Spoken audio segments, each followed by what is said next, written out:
salamat sa pag-asikaso. Will order again and again.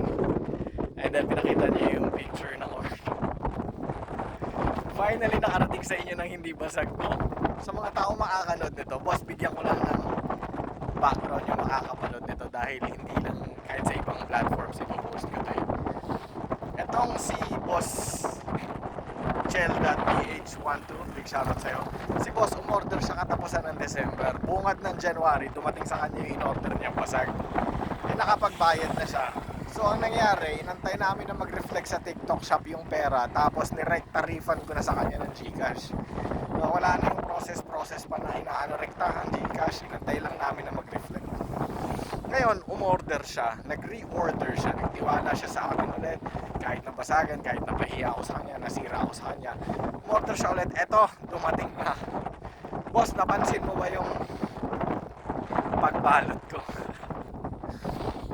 Balot na pangdiinan, boss. 5 patong ata ginawa. 5 patong ba ginawa ko, sir, boss? Tapos dinagdagan ko yung mga lemons dumating din. No? Boss, pagpasensyahan mo na yung unang experience mo.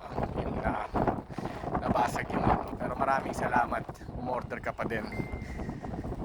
Enjoy your honey, boss. Pag o-order ka ulit, message mo ako, ha? Boss, order ako ulit. Sinabi mo sa video.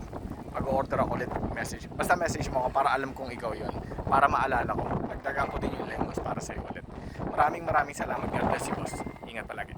Hello everyone, sa mga taong gusto ng pure honey, ng raw honey, meron tayo sa Shopee, meron din tayo sa TikTok Shop. Cash on delivery tayo sa buong bansa, Luzon, Visayas at Mindanao.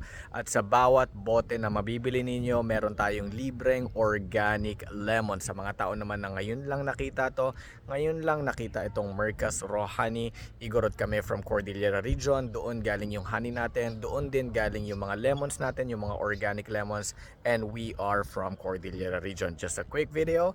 God bless everyone. Take care.